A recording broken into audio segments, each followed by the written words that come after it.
All right, so we're jumping here into a brand new Captain America series here by Chip Zdarsky, which in my opinion is an outstanding start here to the series so far. So what's going on here is that Captain America has now canonically been unfrozen after the events of 9/11. And simultaneously, we get introduced here to this new character named David Colton, who was a witness directly here to the events of 9/11. And wait until you see here what this all leads up to. So when we first pick up on things here, we get a flashback here to David Colton, who is witnessing the events here of 9/11. And the words here are from David Colton himself, as he says, "You think you're prepared to see death, but violent death, a man taking a man's life, it's a very different thing. It changes you in ways you know immediately, in ways you discover later, in the darkness when you're as alone as you've ever been. And when death happens on a massive scale, you fight the terrible thought that soon comes.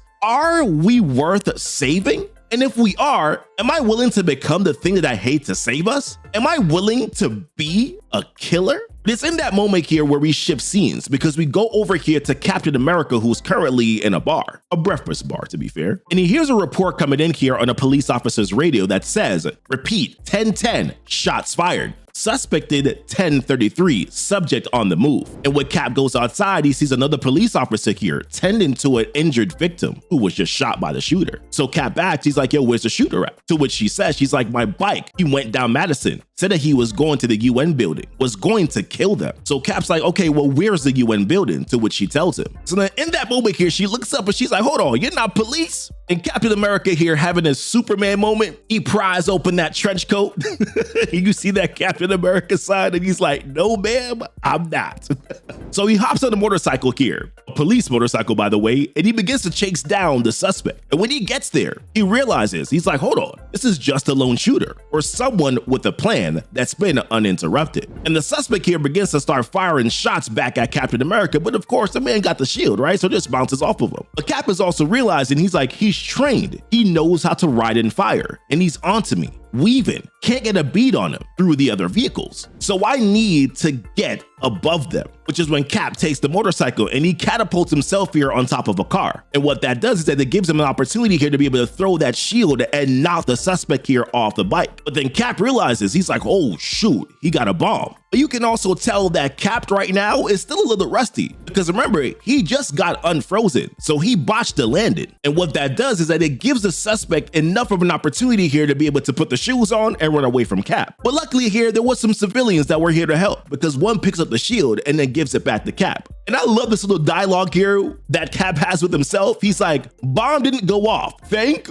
God." But then he pauses and he's like, "Do they still have a God in this world? And is he listening?" So the suspect here, he gets over to this building, which I'm assuming is a UN building. And there's these two officers that are outside. One of them says, "Stop or we'll shoot." But then the suspect begins to say, he's like, "They let them die. I won't stop. I won't." But it's in that moment here where Cap catches up to him and he's like, "Hold your fire," speaking to the officer. And he tells him, he's like, he's got a bomb. To which he's like, I do. But then Cap tries to reason with the suspect, recognizing who he is. He's like, "You're military." To which he's like, "Yeah, I was. How did you know?" And he's like, "I know a military man when I see one." So he asks him the question. He's like, "Service and rank?" To which he says, "Army, second lieutenant, 2 tours in the Gulf War," which I know technically the Gulf War here was back in the early 90s, but I believe he's talking specifically here about the Iraq War that happened, I believe from what, like 03 to 2011 here, being that the theme here is being taken place here after 9/11. So Cap introduces himself. He's like, "Captain Commandos Infantry, World War II. To which the guy's like, "Yo, that is impossible." But Cap's like, "In this world, nothing's impossible." But I'm sure that you've seen that, haven't you? Out there, far from home, things you never wanted to see, never thought possible. To which he then begins to say, he's like, "But nobody cares. People just live their lives while everyone I know dies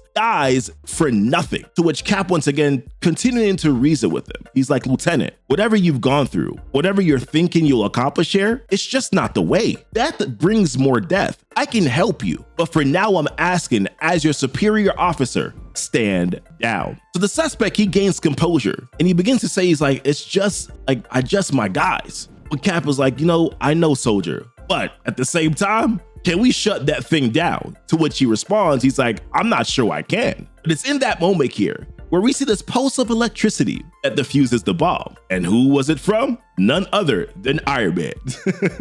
Who's like, digital device, remote solutions, and I'm sorry, I'm late. But now in the aftermath of this here, Cap and Iron Man here are up on the roof and they're talking, and Cap is like, it's amazing, the idea of a United Nations, and you say it's designed to stop future world wars? To which Iron Man comes in and is like, well, that is a big part of why it was founded, though there's always a debate about efficacy. To which Cap responds, he's like, nothing is ever straightforward, is it? But it's nice to see the world has at least tried. But then he shifts gears, he's like, that man though, he felt abandoned by it, by us. To which Iron Man says, he's like, Cap, I know it's only been a week since you came back, but if you're going to run around fighting terrorists, it'll be easier if you did so with the Avengers officially. Our benefactor, Tony Stark, has government connections and can afford us the freedom. To which Cap, of course, is like, nah, I already belong to an organization, Iron Man. I know it's been decades since I went into the water, into the ice. But for me, it just happened yesterday. I was a soldier in the army. So now it's time to return to base. Now in the interim here, we pick back up on David Colton, because what you'll start to realize here is that while Cap's story is going on, so is David's at the same time. And David's gonna start to go down the same path here that Cap did when he was younger. Because at this armed forces base here, somebody asked the question, they're like, is he still out there? And dude's like, who is?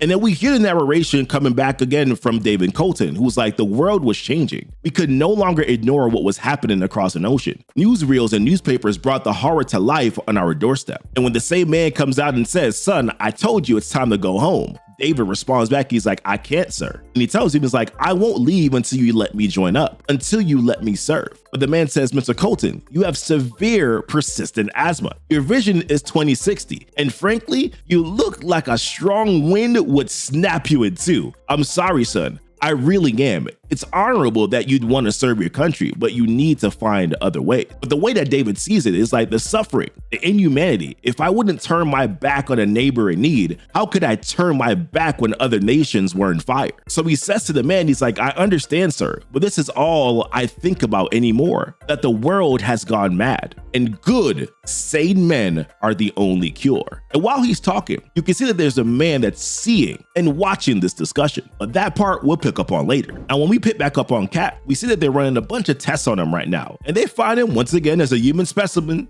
absolutely remarkable. They begin to discuss Dr. Erskine's super soldier serum experiment that happened back in the 40s. They discussed how he fell into the ice here back in 1945, and how the group called the Avengers were the ones that pulled them out of the ice, which is how we've known that they've made this canon, right? Another indicator here was the suit that Iron Man showed up in earlier, because if we look at that helmet, back in the original 1960s comics here, when the Avengers were on a mission to stop the submariner Namor, that was when they discovered Captain America here in the ice. And if we look at the Iron Man suit then in that old comic, we see it's actually the same design here that we see here in this current comic that we're reading right now. Now this doctor that's right here that's doing all these reporting, and she's talking directly here to General Thaddeus Ross. And he goes in directly here to speak to Captain America. And he tells him, he's like, I've read your debrief already, soldier, but we're gonna have some more questions. And he says to him, he's like, and number one among those questions is this: why are you here, soldier? Why walk into the Pentagon, a place that didn't even exist when you were last roaming this planet? From what we can tell, that maladjusted crew funded by Tony Stark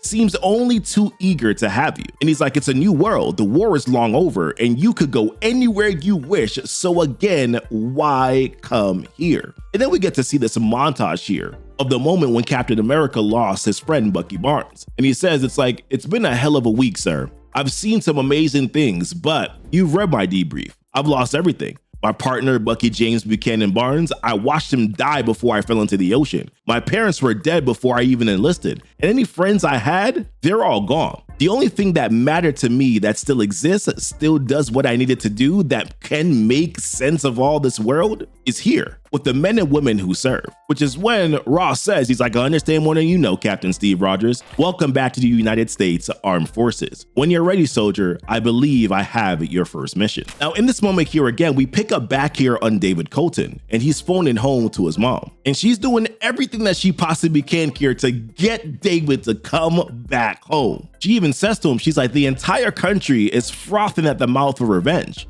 I can't believe you'd. And then he responds back, he's like, I told you, Mom, it's not revenge. I'm going to help. The Taliban, the things they've done to their people, they need to be stopped. This is where she tries to get to the root of the problem here, because she says to David, she's like, I know that you saw people die in the city, but what you need, Davy, is therapy, not a gun, not some racist war. She's like, my heart breaks for everyone who died, but it's also breaking for everyone about to die. And then she continues on. She's like, after what happened to your brother in Kuwait, how can you? To which he responds back, he's like, Brian was a hero. But it's here in this moment where he gets interrupted, because you see here on the training ground where David is, well, he's getting the crap beat out of him on a day-to-day basis. Because he begins to say, he's like, my life has been a succession of bullies. They seek out the weak, and I just radiated weakness. And one of the soldiers says, he's like, for F's sake, Sarge, Colton's a joke. Little crybaby's gonna get someone killed. I gotta say, David is resilient, because while he gets knocked down, he finds a way to counter while he's on the ground. And as he mentions, he's like, but I fought back. I always fought back. It didn't matter that I rarely won. And when the world turned dark and the bullies gathered,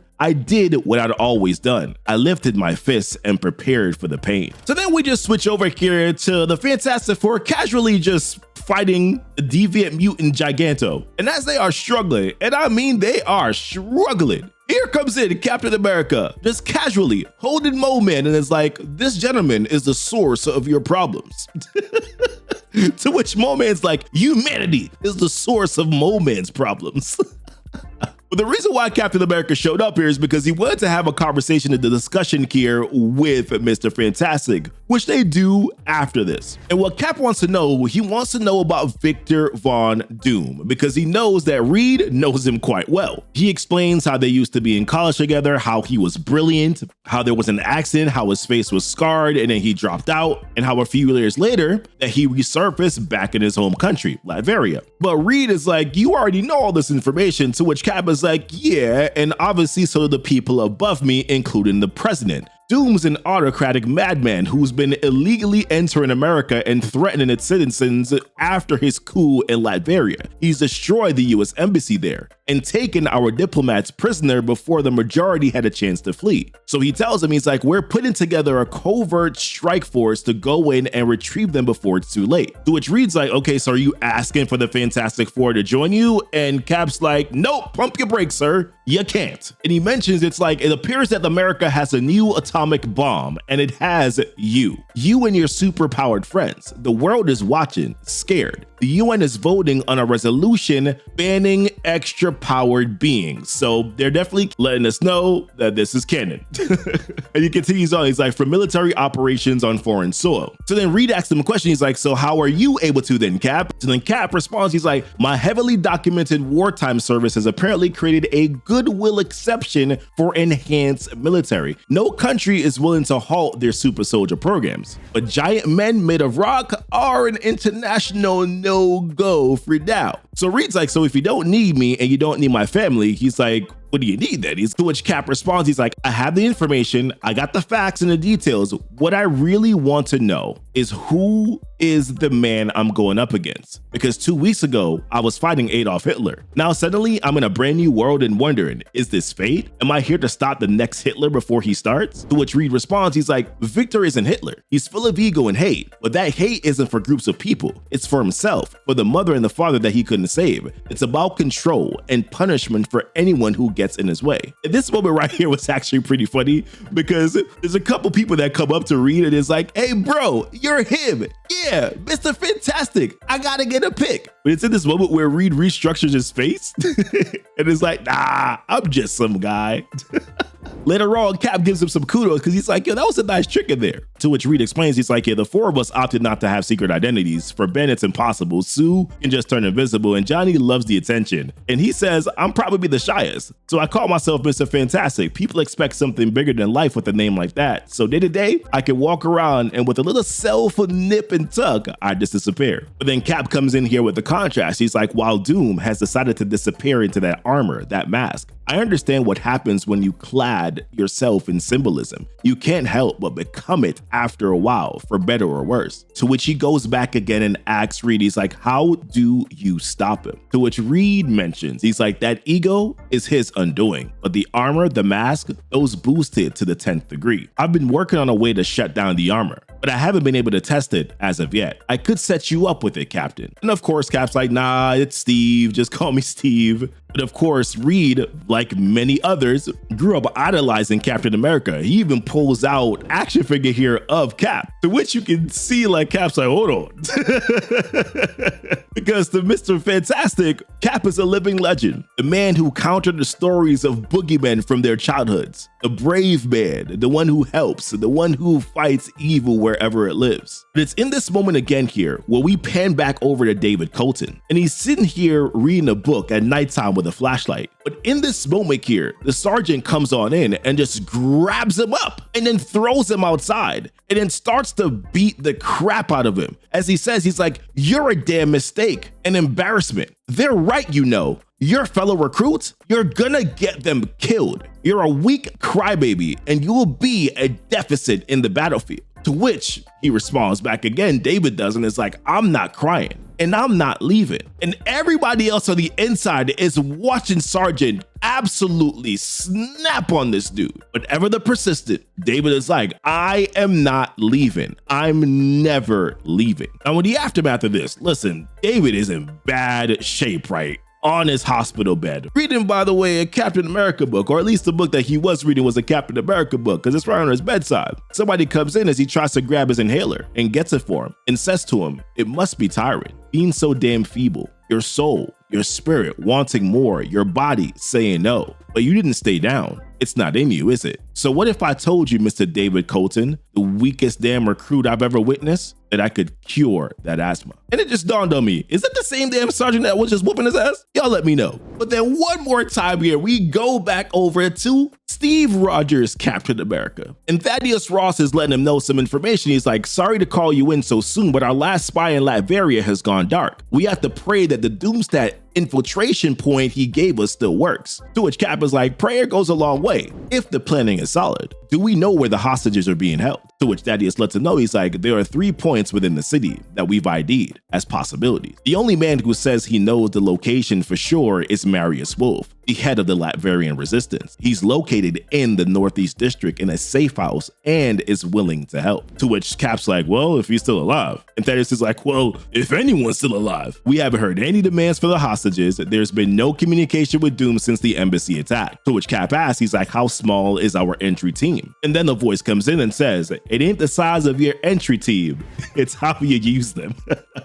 Terry Mendoza, folks, call me chill. Another one comes in and she says, when's our departure? To which Thaddeus says, 0400. Captain, this is Julie Slate, marksman for SEAL Team X, the Howling Commandos. To which Cap's like, Howling Commandos, big name to live up to, soldier. To which she says, we're Marines, soldier, graciously letting an army fossil join us. But then Cap says this. He's like, no offense meant, just getting the lay of the land. And then he says, so we're a 3-person team. And that's when this voice comes in and says, no, sir, we're not. And he has a star on his shield too. And we see the narration of David Colton that says, so I went out into the world to answer the question, can I stop the bullies? Can Captain America make the world a better place? And wow, absolutely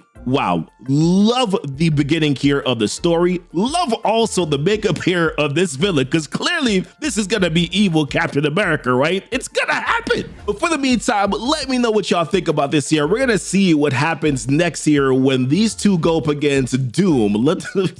Already this doesn't sound like a good plan, right? But real quick, if you've been rocking with us here and you've been loving our breakdowns, consider joining the YouTube fam here by becoming a channel member, or also supporting us here by becoming a member over on Patreon. It helps us to keep making these videos every single week, and trust me, it means the world to us here. Shout out to the members who have already joined already. We got Brick, who just joined us recently here, and also Thor's biggest fan. Shout out to you guys. And then over on Patreon, thank you so much, Jamie, and also Synchro. Leave a like on this video here if you can for the YouTube algorithm. Subscribe if you're brand new to the channel. Check out our links that are down below in the description. And until next time, and as always, thank you so much for kicking it with Keepin' It Comic. Bye!